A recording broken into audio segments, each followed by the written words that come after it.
right, welcome to the second game of the evening. Up this time is LoveChoice.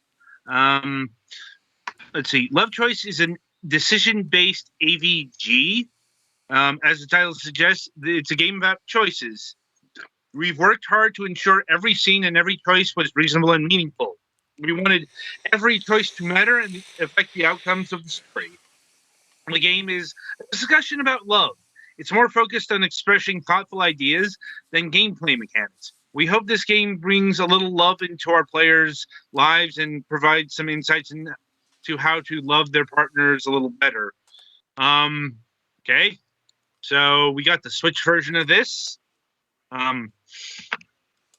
Over to the Galax to see how that all panned out. So initially this seems like a visual novel, or rather 3 visual novellas.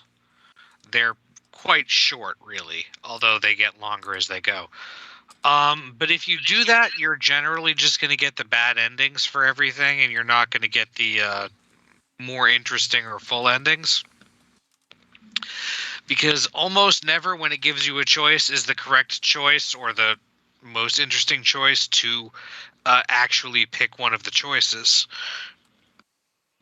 For example, for that choice where a petty fan just did, there were 2 choices of how you're supposed to introduce the person, but actually the most correct thing to do is to click on the picture in the background.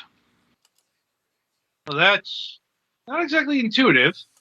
It's more like a point-and-click thing than a visual novel. Yeah, if you look at what's available on the screen besides the text, you can usually get a pretty decent hint of how you're supposed to do it. But the hardest thing is actually some of the intermediary things.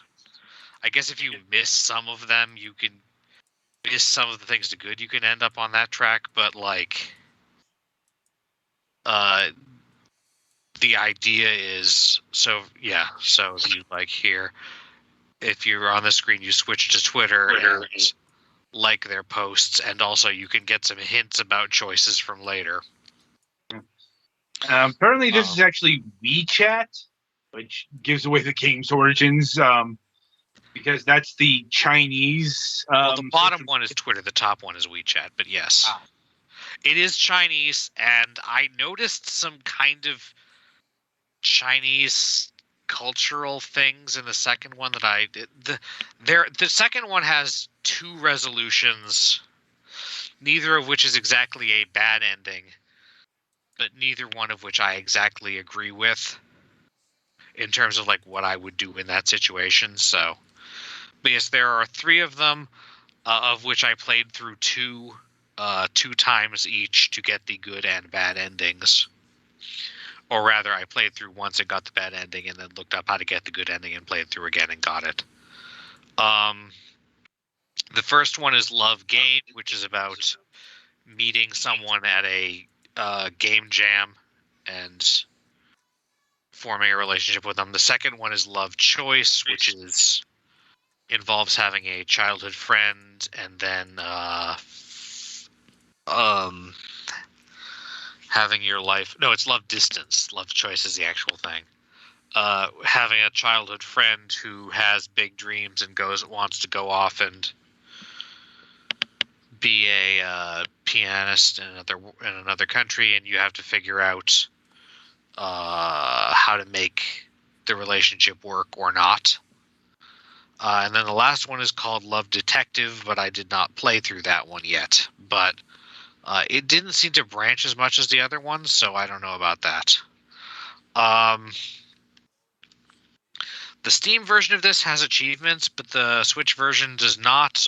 The only thing you really get in the Switch version is that you can unlock images based on the various choices you make.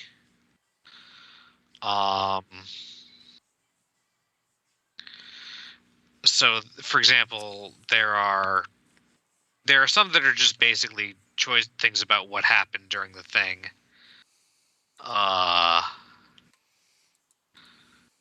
But then there's also a choice for, excuse me, there are also things for things that just happen. And the images are nice. The art style is very, I don't know, colored. It's brightly colored and simple line work, but it's nice.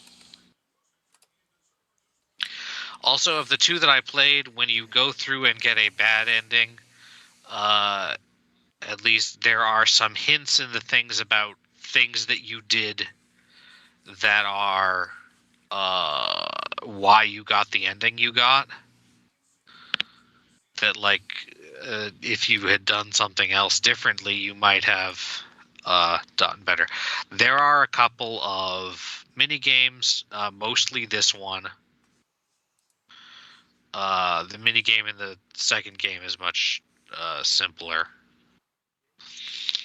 Um, Honestly, this is one of the more time-consuming things because you may have to get it perfect to actually get the good ending. In which case, hope you like shell games.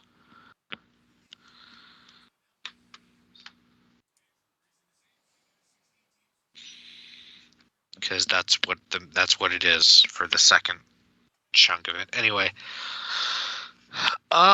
I think it's cute. It did get my emotions going. They're kind of melancholy. All the stories have like points where things don't go that great. The music is pretty nice, I guess. It's low key, but it's pleasant. Um, Another sign of it being Chinese, some of the writing is a little bit sometimes. Like the English is not always perfectly natural.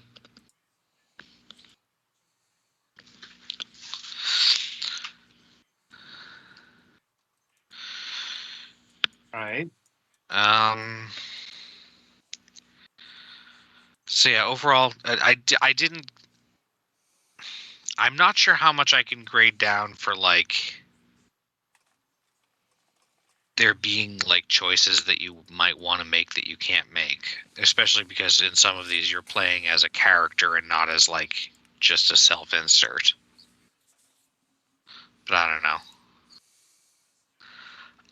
Overall, I think I would actually rate it pretty good, but there's not that much to it. It does have several language options.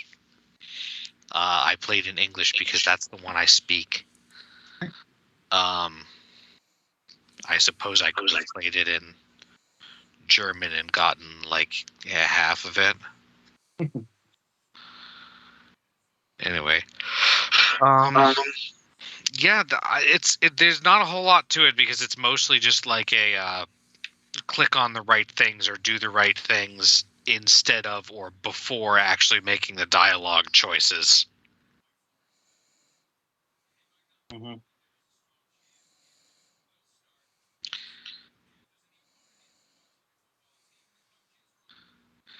Yeah, I'm not good at the 4 hats. I'm pretty good at shell puzzles, but I'm not great at 4.